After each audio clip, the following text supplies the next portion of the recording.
tenim la sort de comptar amb el Raül Calvo, que és la persona que està liderant aquest mateix projecte a través de la UAR, de la Unió Argentina de Rugby.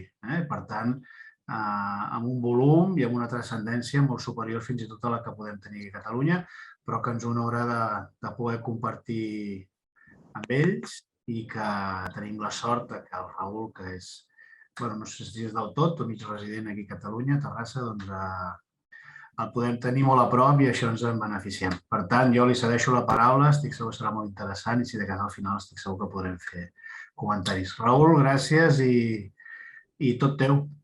Doncs moltes gràcies, realment per mi un plaer. I sí, soc de Terrassa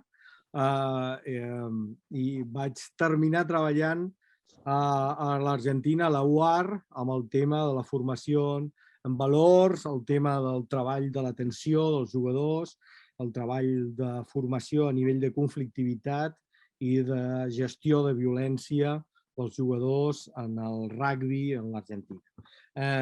I per mi és tot un plaer, no us podeu imaginar el que significa per mi, que, bueno, ningú és profeta a la seva terra, doncs jo em sento molt reconegut i molt agraït a la Federació Catalana d'haver escoltat una mica el que és el treball que estem desenvolupant.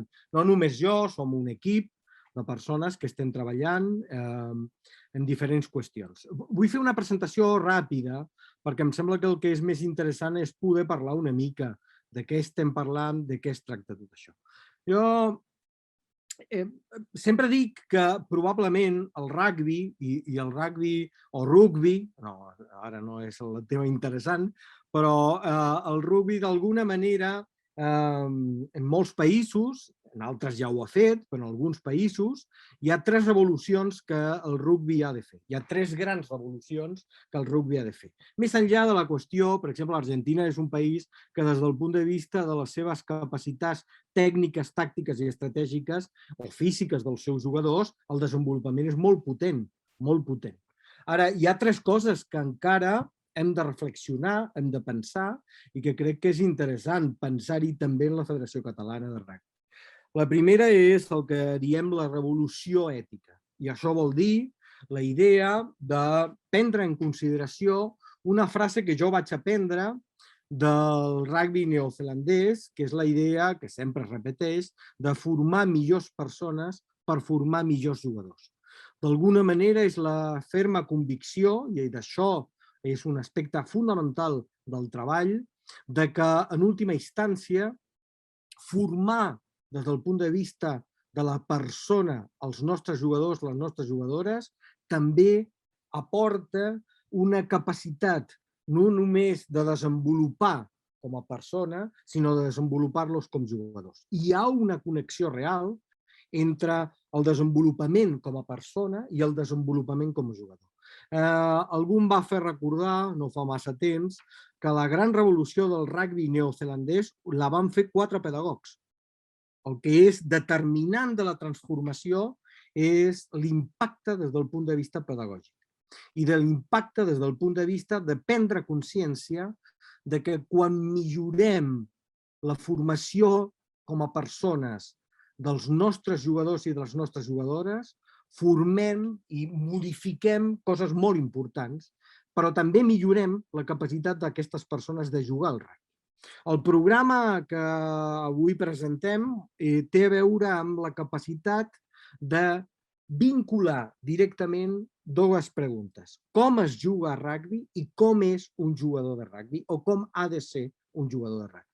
De fet, la idea fonamental és fer real que quan al món treballem amb jugadors i jugadores i formem des del punt de vista tècnic, tàctic i estratègic, també prenem en consideració la formació des del punt de vista de l'ètica, dels valors i prenem en consideració que això és tan rellevant com el tema de la formació tècnico-tàctico-estratègica. Sempre dic que no té sentit ensenyar a teclejar si no ensenyem a respectar, a tenir cura del meu cos i tenir cura del cos de la persona que vaig a fer un tackle. Llavors, des d'aquest punt de vista, combinar aquestes qüestions és el que nosaltres volem fer en aquesta formació. És molt interessant. Estem acostumats al món del rugby a ensenyar a fer un moviment tàctic i a parlar dels valors del rugby. Ensenyem a taclejar i parlem del respecte. Ensenyem a llançar el line, però parlem de la disciplina. Ensenyem a fer un scrum, però parlem del joc en equip. I la idea fonamental és que, d'alguna manera, necessitem també la pragmàtica dels valors, incorporar en el procés formatiu dels nostres jugadors, de les nostres jugadores, aquesta pragmàtica dels valors. No només el discurs, sinó una pràctica formativa real, concreta, que ajudarà no només a fer-los millors jugadors, sinó també a fer-los millors persones. Aquestes dues qüestions que, si després voleu, parlem una miqueta, estan ineludiblement vinculades. La segona revolució, que creiem que és important, és la revolució que té a veure amb la pedagogia. La idea d'incorporar un model d'exercicis, un model de treball, un model de desenvolupar interaccions d'alguna manera que tinguin un aspecte molt menys repetitiu, molt més divers, molt més divertit, molt més creatiu a l'hora de formar els nostres jugadors i les nostres jugadores. Jo dic que d'alguna manera és fàcil ensenyar a un jugador a passar la pilota, el que és difícil és ensenyar a un jugador a ser col·laboratiu en un equip. És més fàcil ensenyar un fer que ensenyar un ésser. Llavors, el que nosaltres estem proposant, i això és el que treballarem, no és només els conceptes que volem desenvolupar, sinó també la manera de posar-los en funcionament amb els nostres equips, amb les nostres escoles. Farem un desenvolupament des del punt de vista d'exercicis que ajudin a treballar aquest tipus de formació, que no pot ser la mateixa formació que tradicionalment estem utilitzant per ensenyar un fer.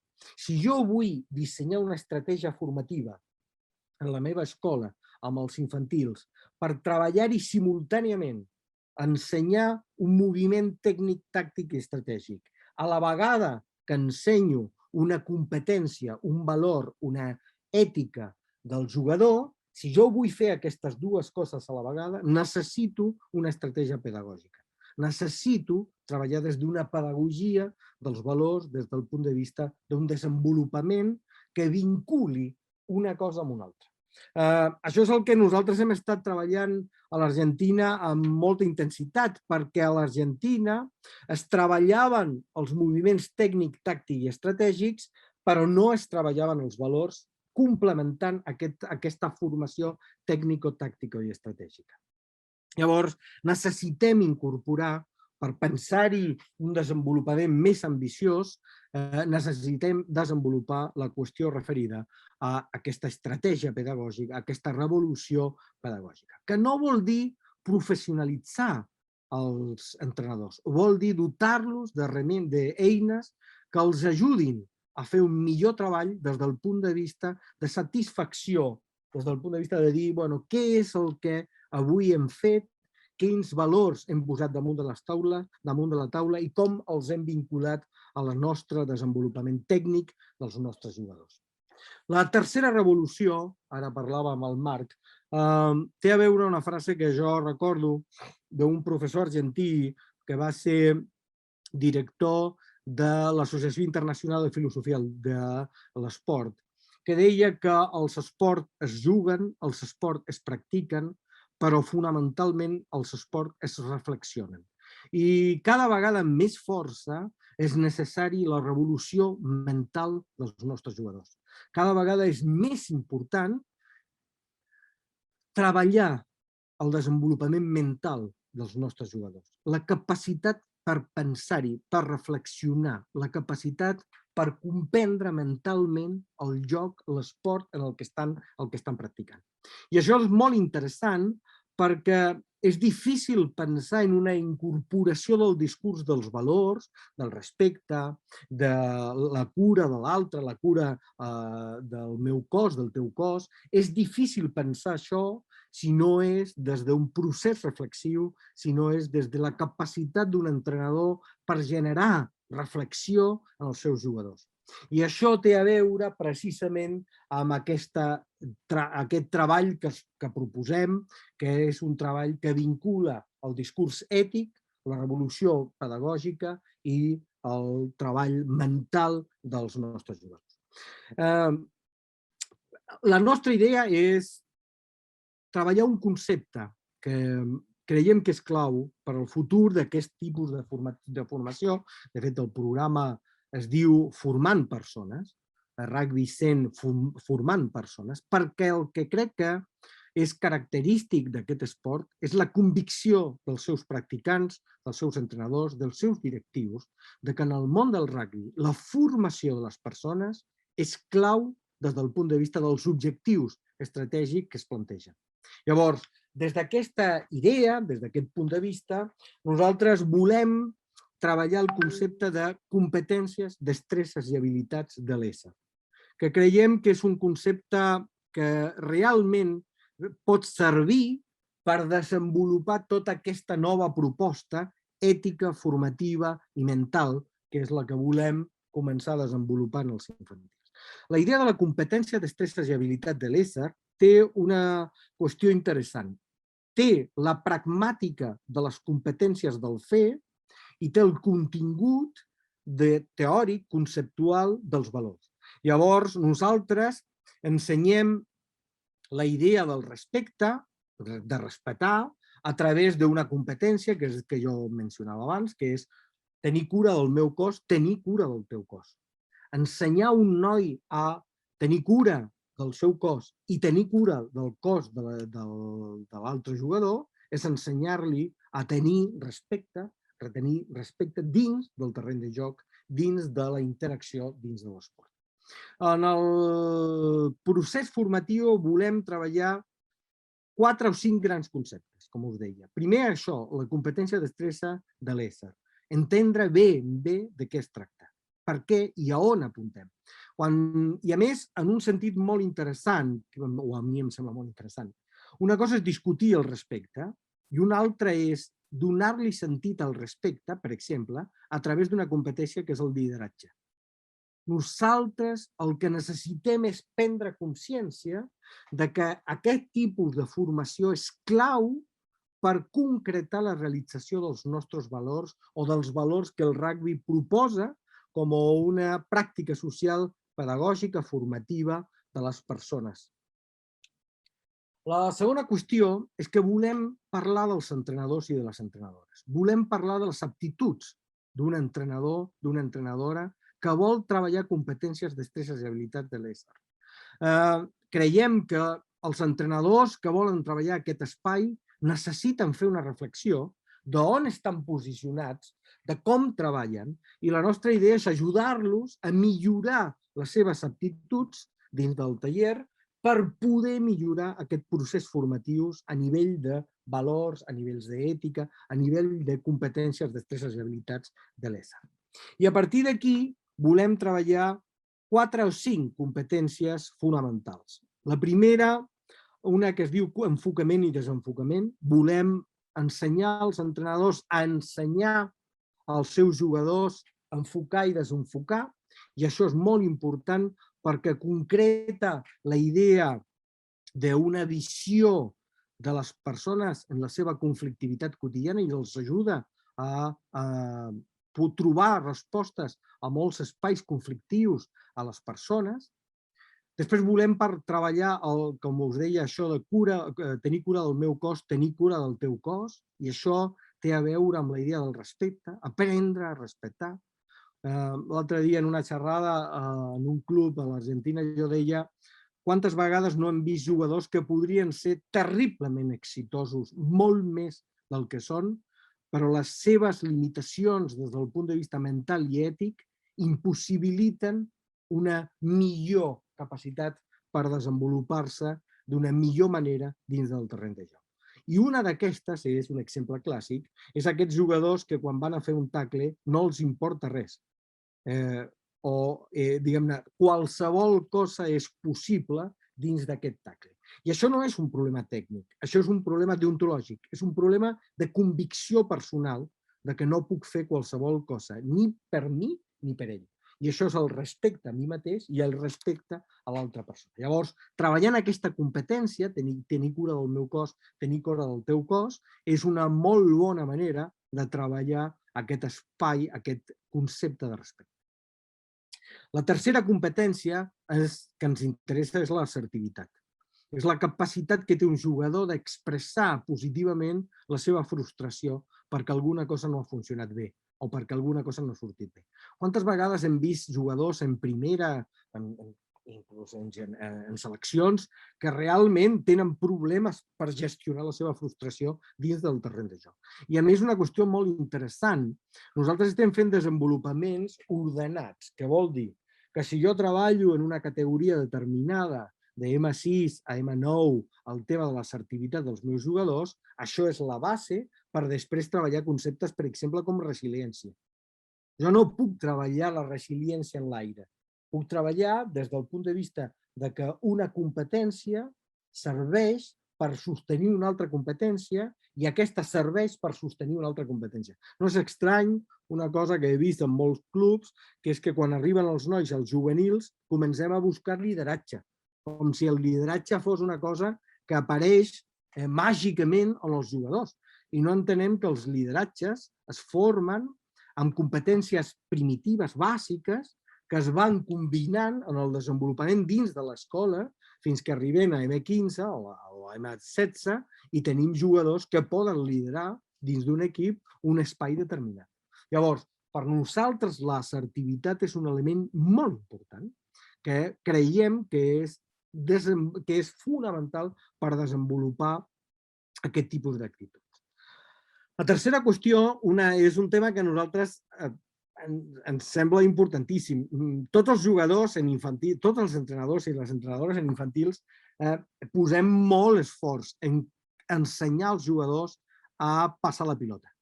Aquesta tendència natural de tots els nois de que la pilota és meva i que com la pilota és meva o vaig jo amb la pilota o si no la pilota no va, doncs això és tot un canvi de mentalitat que hem de formar.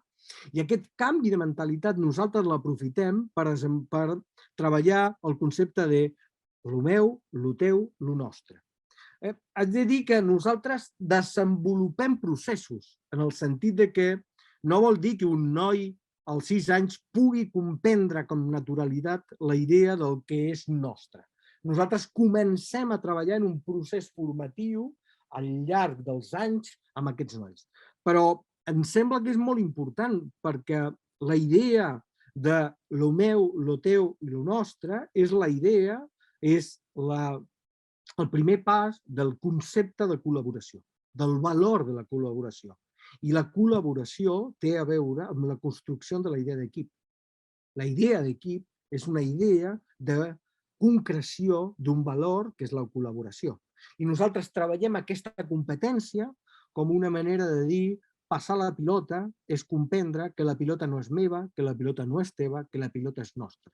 Si nosaltres aprofitem aquest procés maduratiu del jugador i de la jugadora per inculcar valors com la col·laboració, com el treball en equip, doncs estem començant a incorporar aquestes dues qüestions. L'últim tema que em sembla que és important és la qüestió referida a, d'alguna manera, tenir una convicció de la idea de l'esforç, la idea que té sentit el compromís. La idea de compromís és una convicció important des del punt de vista del desenvolupament personal. I nosaltres intentem expressar una idea, que és que no hi ha una incompatibilitat entre el compromís i la diversió. Un jugador pot aprendre a comprometre's des de disfrutar del que és el seu entrenament, des del que és divertir-se jugant en un entrenament de rugby. I això ens permet treballar aquesta idea, la idea del compromís, la idea d'un jugador, d'una jugadora que està compromès amb el seu joc, amb el seu equip, amb el seu club, amb el seu desenvolupament en aquest sentit. Però ho podem fer des del punt de vista de la diversió, de disfrutar del que estic fent. El compromís no ha de ser una visió negativa des del punt de vista d'un jugador que sent que està, diguem-ne, obligat, sinó des del compromís, des del sentit de l'obligació i no des del tenir una obligació. Llavors, aquests són els conceptes. Volem treballar dos conceptes més. El concepte de corporeitat. Creiem que és molt important, no de corporalitat, sinó de corporeitat, que és la capacitat que tenen els jugadors, els esportistes, les persones, d'escoltar en situacions diferents els missatges que el cos li transmet. Creiem que això en un jugador, una jugadora de rugby, és una habilitat importantíssima. La capacitat d'escoltar en una situació de tensió, en una situació difícil, d'escoltar els missatges que el nostre cos ens envia, ens sembla una qüestió molt important i nosaltres treballem a l'Argentina la corporalitat, sobretot amb jugadors que han tingut alguna situació d'ira o d'agressivitat dins del terreny de joc i fora del terreny de joc. Els hi donem eines per gestionar d'una millor manera aquest tipus de situacions. I per últim, volem treballar el tema de l'avaluació del desenvolupament en aquestes capacitats, en aquestes competències dels nostres jugadors i jugadores. Volem treballar conceptes i desenvolupar conceptes com autoavaluació, coavaluació, avaluació de la formació en competències, destreses i habilitats de l'ésser dels nostres jugadors i de les nostres jugadores. L'objectiu, ja termino i podem discutir, no és un desenvolupament teòric, és un desenvolupament que ha de vincular una concepció filosòfica del que vol dir ser jugador o ser una jugadora de rugby amb una concepció pragmàtica de com els entrenadors i les entrenadores podem vincular-nos amb els nostres jugadors, amb els nostres equips, amb el que és bàsicament la formació d'aquesta idea. Tornant, com deia al principi, a aquesta màxima, que cada vegada estic més convençut que no és una metàfora, del rugby neozelandès, que és formar millors persones per formar millors jugadors. Creiem que aquí està la clau i que això és interessant des del punt de vista de presentar aquest esport com un esport que realment pren amb seriositat la formació com a persones dels seus jugadors i de les seves jugadores. Una mica és això del que volem parlar. Hi haurà exercicis. Després farem un seguiment durant tota la primera fins al desembre amb vosaltres de manera no presencial. Hi haurà classes presencials i classes no presencials i el que volem és acompanyar els entrenadors també en els seus entrenaments, fer gravacions, fer discussions de les gravacions, generar exercicis per treballar aquests conceptes i acompanyar tot el procés d'incorporació d'aquests tres elements. L'ètica, la formació infantils, de jugadors i jugadores de rugby infantils, la pedagogia en els entrenadors i la disciplina, i el tema de la mentalitat i de la reflexió com a eina clau per desenvolupar una persona que juga al rugby.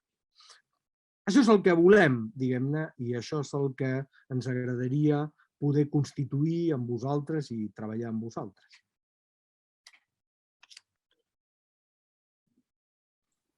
Molt bé, moltes gràcies, Raül. Jo només afegiria que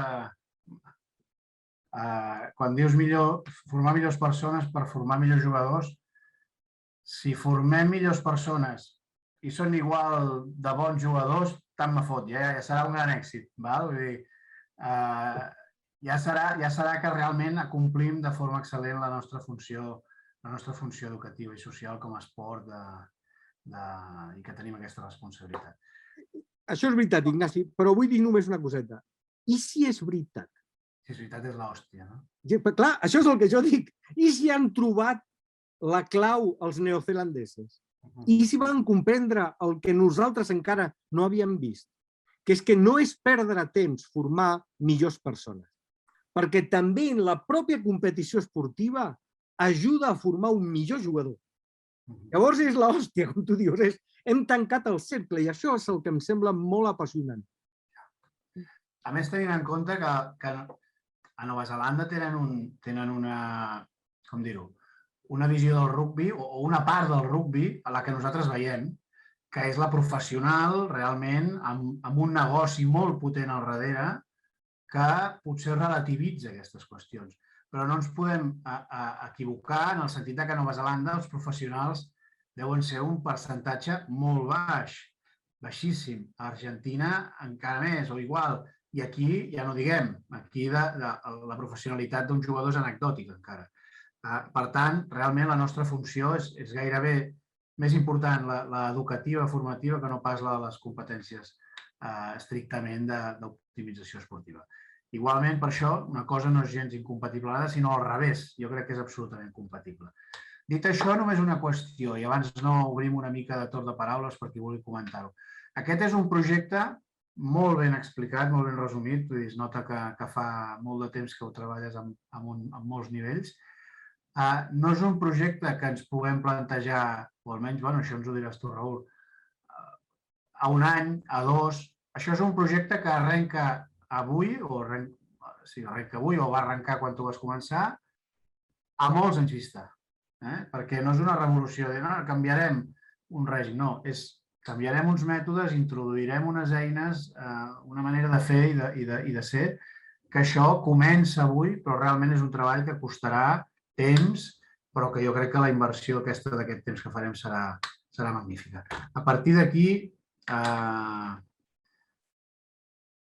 obriria una mica si algú vol fer un comentari, preguntes més pràctiques, més etèries, tant li fa, doncs endavant, que tothom podeu obrir el micròfon o podeu aixecar el dit, això que es fa, i anem fent un torn de paraules.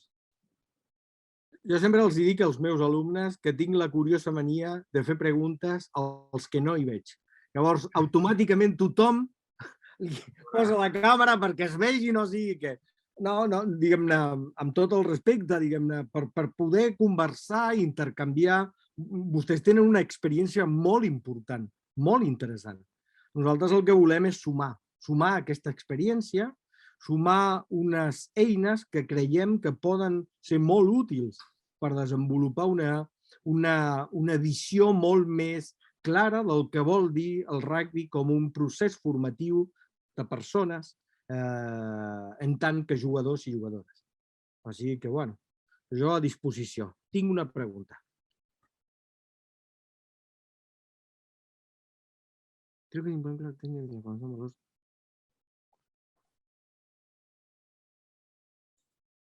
Sí, aviam, jo crec que hi ha dues coses interessants. La primera qüestió que em sembla important és que, almenys és la meva experiència, és que si el director de l'escola ho té al cap, pot fer que això baixi cap als entrenadors. Diguem-ne, d'alguna manera és molt important arribar-hi des de l'espai, des d'aquest espai, als entrenadors, diguem-ne, però també a les persones que dirigeixen, a les persones que defineixen una estratègia formativa dins d'una escola de rugby. És molt important. Per exemple, a Argentina, nosaltres estem treballant formant el que es diu coordinadors d'infantils. Els coordinadors d'infantils, a l'Argentina el treball és... Els coordinadors són... Hi ha coordinadors d'infantil i coordinadors, suposo que aquí el mateix, i coordinadors de juvenils. El coordinador és el que dissenya una estratègia formativa. Si els coordinadors tenen incorporat aquest discurs, baixa ràpidament cap als entrenadors. I nosaltres el que volem és arribar als entrenadors, però arribar als entrenadors des d'una lògica que ja porta el coordinador incorporada. Si no, el que fem és estem creant una mena d'illes on hi ha un entrenador, un coordinador que ho fa. I el que nosaltres necessitem és que això abrevi com una filosofia de tot el club, com una filosofia que baixa a tots els espais dins del club. Per això comencem per aquí, comencem per aquest costat i avançarem en la formació d'entrenadors, segur, perquè és un element clau per arribar-hi. Però també és molt important preguntar-nos i preguntar a un coordinador, a un director d'escola, com ha de ser els seus entrenadors, què és el que hem de parlar amb els entrenadors, què busquem i què hem de buscar en els nostres entrenadors quan volem fer un desenvolupament en competències, destreses i habilitats. Així és que, Marc, volem fer tot l'espai començant perquè el CAP ho tingui claríssim que això és l'objectiu de treball en els pròxims anys al nostre club.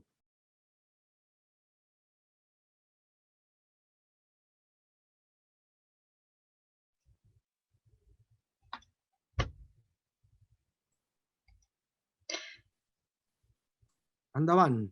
Bona tarda. Hola, Jenny, què tal? Hola, molt bé.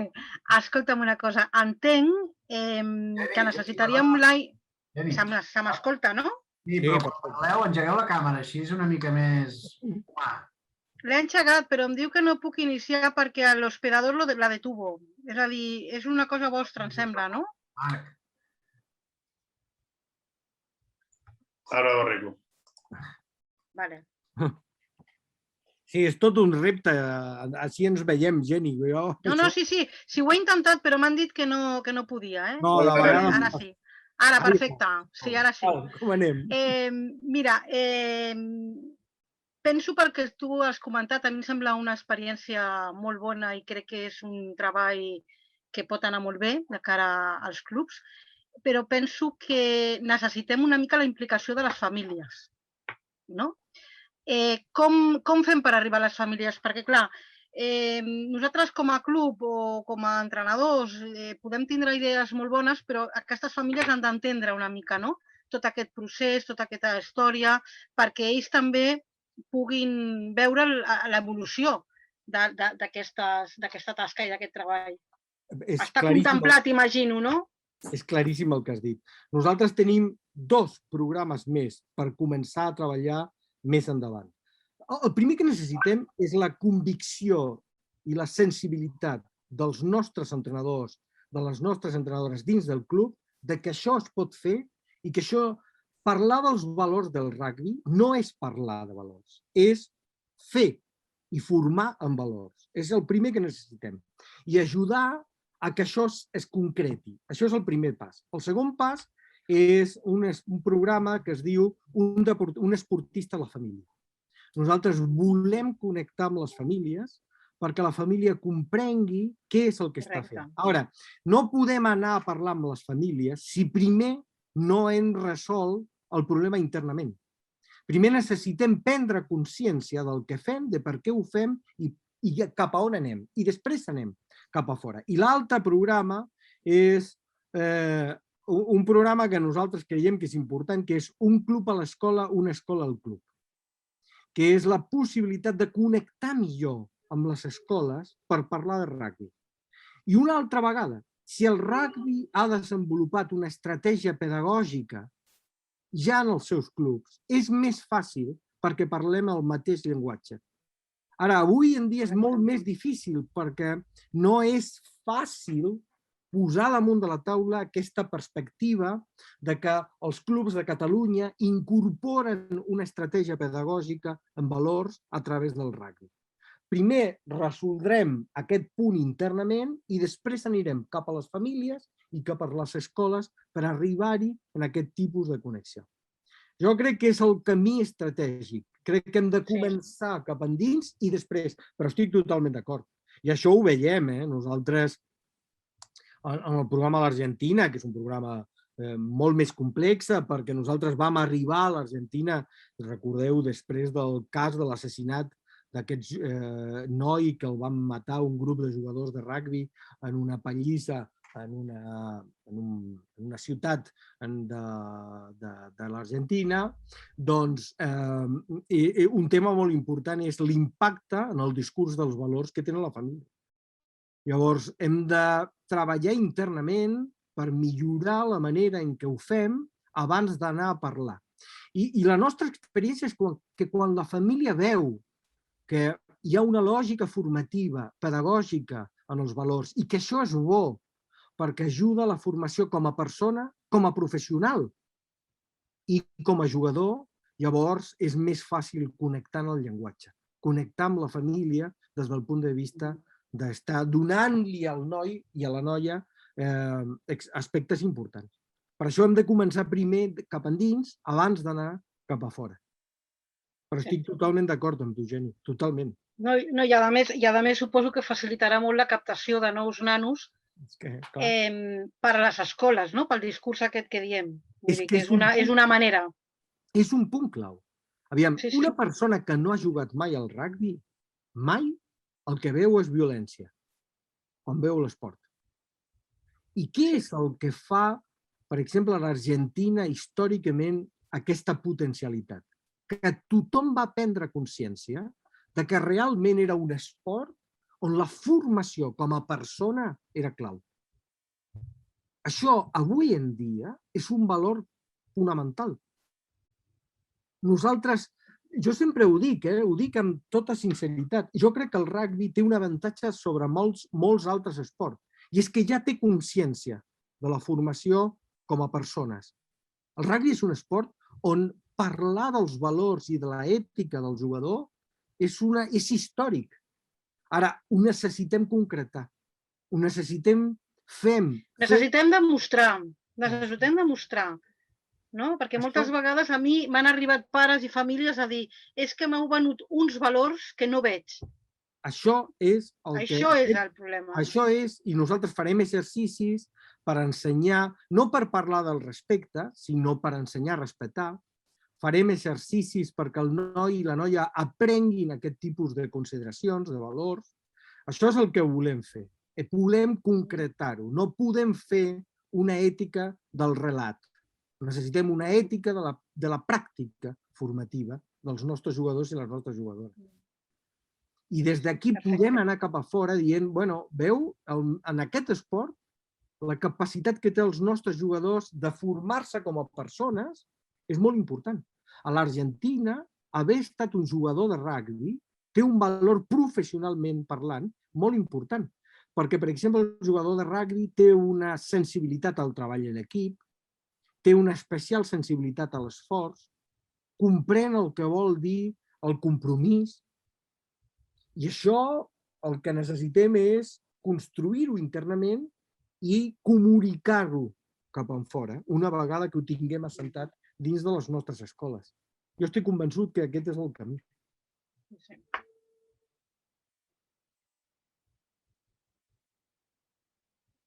Més preguntes? Som-hi. No teniu per què estar d'acord, podeu dir, Raül, aquí hi ha algun problemeta que això ens toca, diguem-ne. Això és per discutir-ho. A mi m'interessa molt l'intercanvi, les vostres experiències. Per exemple, una cosa que nosaltres volem fer és que amb el temps desenvoluparem un sistema on gravareu exercicis per desenvolupar la formació en valors i els discutirem per veure com ho aconseguim, com no, com ho hem de corregir, generant una base de dades que ens permeti, amb el temps, tenir un volum d'exercicis per qualsevol entrenador que vulgui treballar competències, destreses i habilitats de l'ésser. És que és molt interessant. Si vosaltres poseu formació del tackle, teniu milers d'exercicis. Com s'ensenya a passar la pilota? Teniu milers d'exercicis. Ara, poseu en Google ensenyar empatia en un entrenament de rugby, ensenyar respecte. Això sembla que no està, sembla que no ha passat mai. I jo crec que podem fer un conjunt d'exercicis que ajudin les persones, els nostres entrenadors d'avui i del futur, a trobar camins per treballar això, per treballar aquest tipus de formació. Una altra pregunta tinc, Raül. Sí, sisplau. Endavant. Pot haver-hi algun tipus de complexitat quan en un mateix equip tens diferents ritmes de treball? Perquè tens nanos que t'han començat a l'escola de molt petits i tu els tens com a teus, diguéssim, i nanos que et venen nous, no? Inclús d'altres esports. Venen del futbol, o venen del bàsquet, o venen de no fer res, i no tenen aquest hàbit que tu has creat des de baix. Vull dir, tenen un altre ritme. Això pot tindre una complexitat a l'hora de treballar amb ells en un moment donat, amb un sub-18, un sub-16, Sí. un sub-14? Té complexitats, però la nostra experiència és que quan tu agafes un noi que no té aquest hàbit i arriba i s'incorpora a un equip on tots els jugadors han estat educats en el discurs del respecte a l'altre, en el discurs de l'empatia, en el discurs de l'equip, ell ho agafa ràpidament. S'impregna ràpidament amb això. I el que nosaltres necessitem és generar equips que tinguin aquesta convicció. Perquè quan arriben els jugadors que arriben tard o es sumen més tard, doncs agafin aquesta embrancida, aquestes vinculacions. Això és el que nosaltres creiem que funciona realment. Funciona realment la idea i, de fet, això arribarà un moment on diran mira, des que estan a l'equip, no saps com està compromès el meu fill amb l'esport, amb l'equip, amb la gent, amb els jugadors, amb els seus companys. Això és el que nosaltres hem d'aconseguir. Hem d'aconseguir aquest discurs. Que es faci realitat aquest discurs.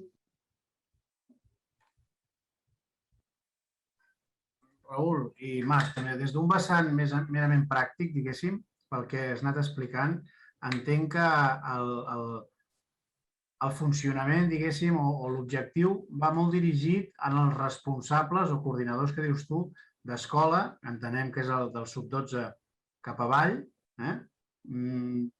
i per tant de rebot o també amb els entrenadors d'aquestes categories. És així. Marc. En un primer moment ens hem centrat a les escoles i quan el programa vagi creixent anirem més cap a les categories de formació. Però en primer moment que seria parlar amb tenir els directors tècnics de les escoles, tampoc no hi haurà cap problema que hagin els directors de formació dels clubs, però primer amb les escoles i potser, si tal com funcioni el curs de la cara a segona part de la temporada, també ens dedicarem a la part de formació de jugadors joves. És que és molt important. Si no comencem a baix, després a dalt tot és complicat. Per això és tan important, diguem-ne, un noi que comença des de 6 anys i té una entrenadora que li parla del respecte, que li parla, al principi pot ser paraules, o que fa exercicis per comprendre el que és col·laborar, el que és compartir, el que és empatitzar. Al principi, això només és un espai de diversió que va a poc incorporant-se en una manera d'ésser, en una manera de ser. Llavors, això és el que em permet després jugar a altres qüestions. Per exemple, jo sempre ho dic, a l'Argentina tenen categoria M15. M15 tenen. Doncs, quan arriben als M15, comencen tots a buscar els lideratges, els capitans de l'equip. Abans ningú es preocupa. Ara arriben a l'M15 i comencen a buscar qui destaca. Ara jo dic, com comencem a buscar als 15 anys un lideratge que no ens hem preocupat de formar des dels 6 anys cap als 15? Perquè el lideratge és una competència que es crea, que es desenvolupa. És cert que hi ha gent que té una predisposició natural al lideratge. Però si aquesta predisposició es cuida, es crea, es desenvolupa des dels 6 fins als 15, quan arribem als 15 tenim lideratge d'equip. Tenim lideratge per jugar-hi dins del terreny de joc i lideratge fora del terreny de joc, que és un tema que a l'Argentina és molt important cada vegada més, que és la idea del lideratge com a persona també fora del terreny de joc, no només dins del terreny de joc.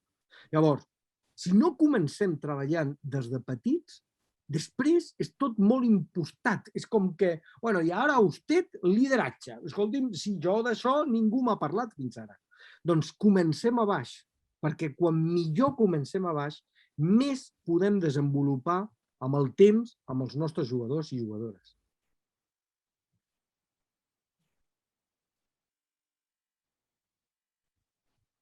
Clar, això, com diu l'Anna, és veritat, és el mateix.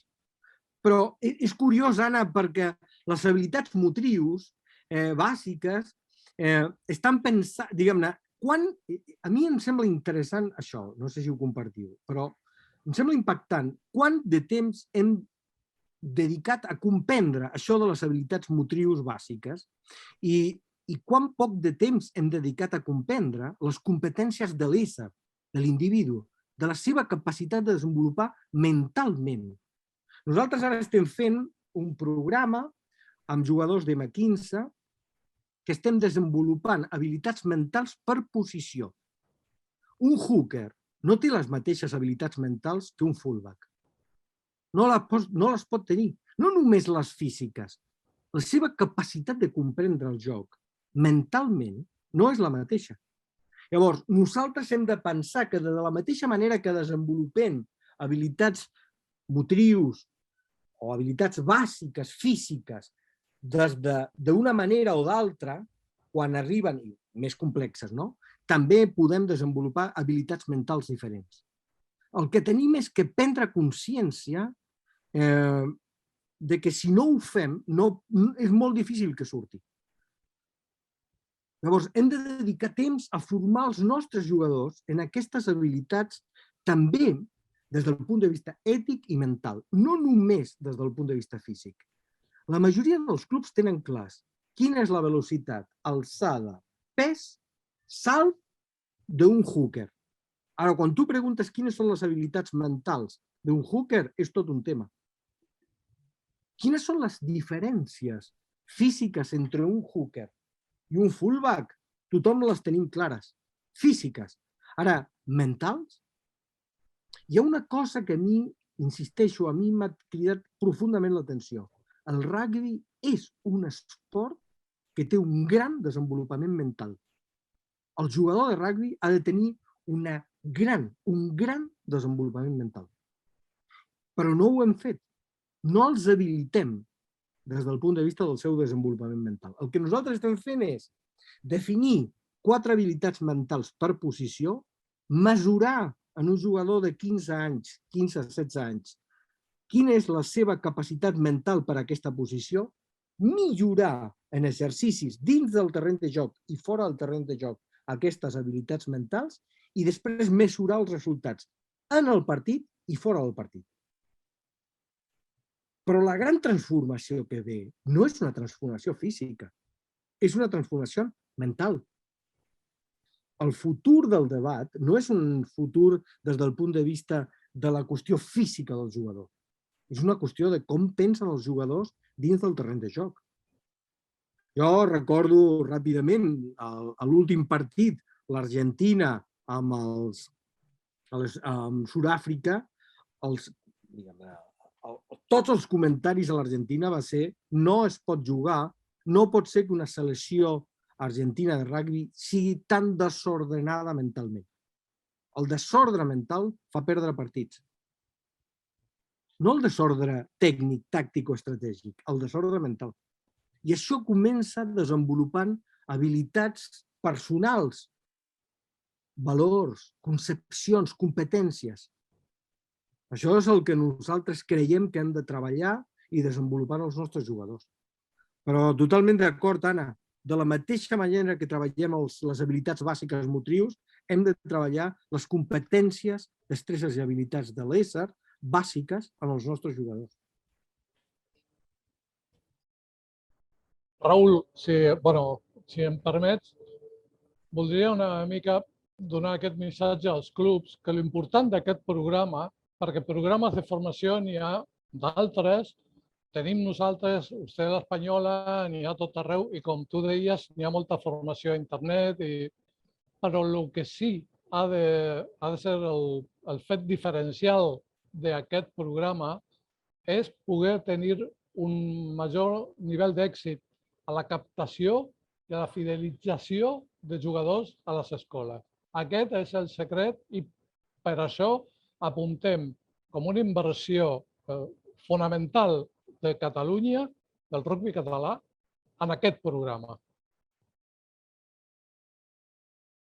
Sí, jo crec, estic convençut que necessitem una imatge, una comunicació, una idea del que és la formació del rugby que sigui interessant, que sigui realment que connecti amb la realitat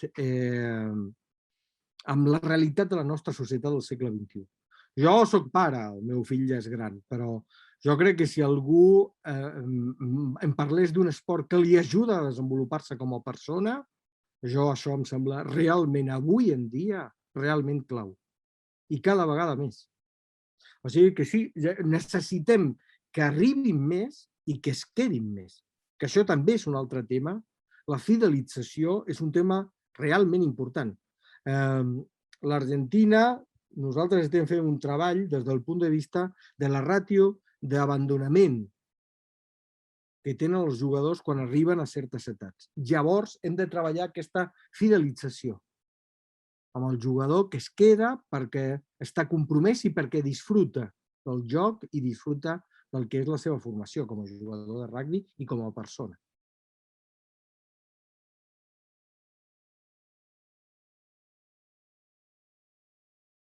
Sí, Mercè, sí, té molt a veure amb això. De fet,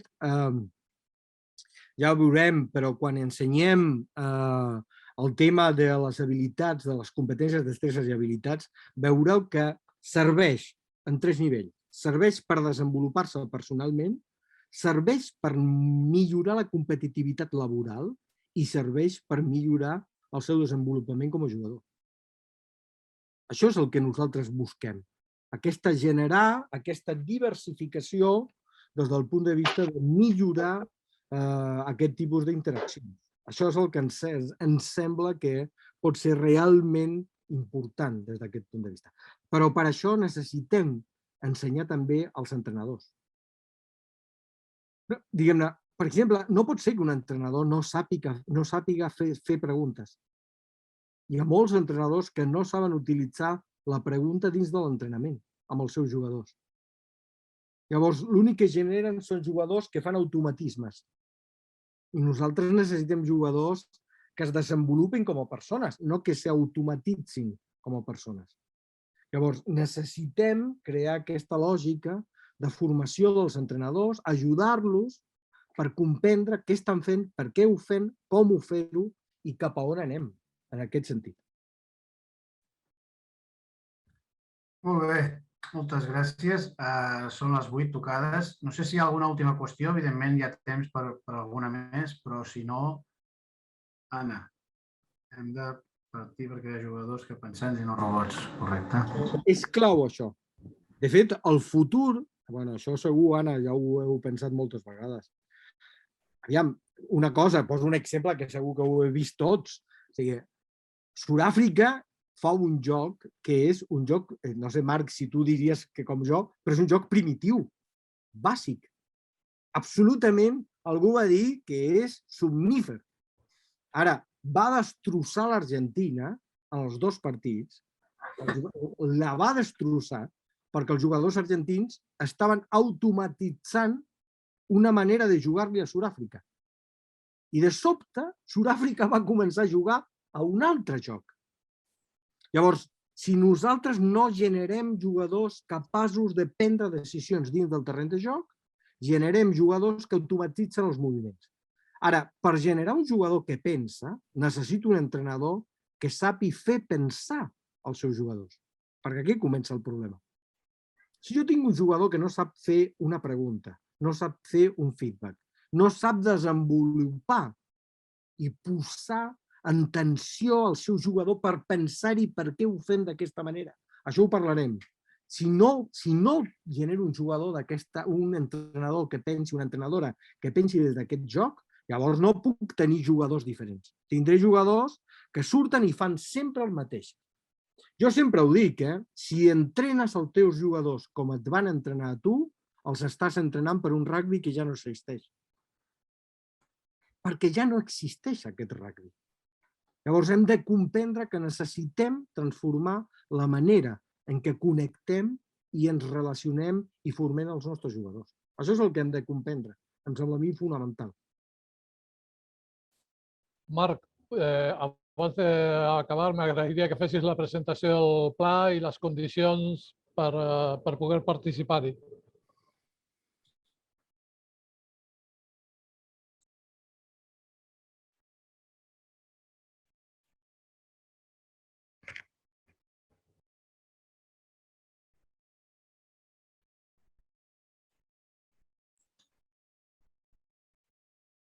Marc, no et sentim.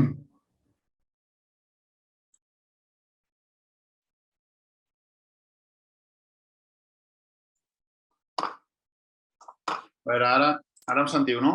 Sí. Això és el cronograma d'aquesta primera part de la temporada, amb les sessions presencials i no presencials. Ara, demà al matí o així us l'enviarem a tothom perquè ho tingueu clar. D'acord?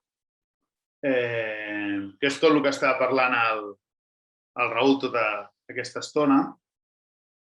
I després us mostrem com ho farem aquest format. Hem decidit fer una inscripció per cada sessió presencial, que són 4, 25 euros. Si agafes totes les sessions presencials, webinar i les de seguiment, farem un preu únic de 60 euros i tots els webinars online seran gratuïts, menys els de seguiment, que són una miqueta més complicats. La idea no financiarà el projecte aquests diners, però sí que tinguem un mínim de responsabilitat ja a l'hora de decidir que en formem part o no. D'un compromís per no deixar fora gent que pot passar.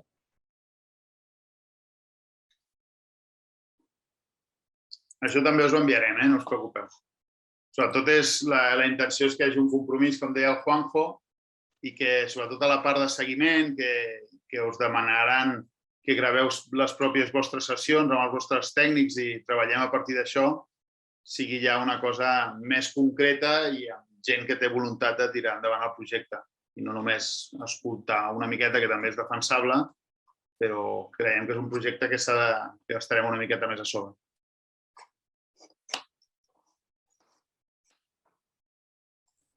I la comunicació de tot això, de calendari i tal, com la farem, Marc?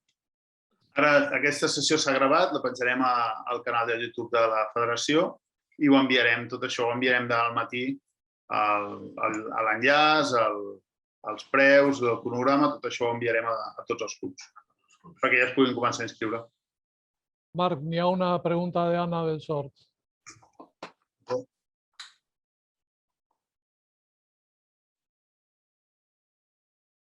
La presencialitat seria a Barcelona, però igualment per la gent que vulgui optar per aquesta opció que sigui de fora i no pugui venir, la gravarem i la farem per ells.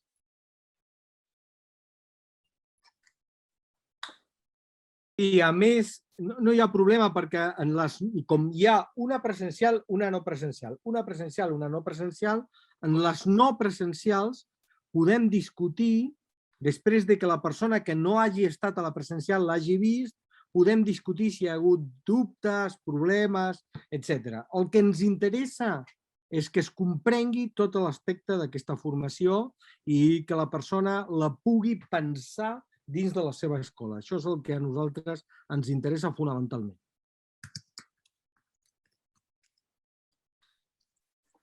Molt bé. Doncs ara sí, si no hi ha res més, ara ja portem una hora justa. Moltes gràcies a tots per l'assistència. Moltes gràcies, Raül, especialment pel tresor que ens estàs oferint. Jo estic encantat amb aquest programa, no sé si se'm nota, però per mi és fonamental. És realment una autèntica revolució que podem fer i que pot marcar molt bé una tendència molt cap amunt i molt positiva del nostre esport. Per tant, a tots els presents, els que hi éreu, els que ho mireu, us animo a participar-hi molt activament, a tots els responsables dels clubs a introduir tot això del que hem estat parlant, sobretot en les etapes més inicials, en la base dels vostres clubs, perquè això estic segur que amb el temps, quan això vagi arribant a tots els estrats, serà realment important. Gràcies, ho deixem aquí i bé, i comencem. Ara comencem tot just. Gràcies.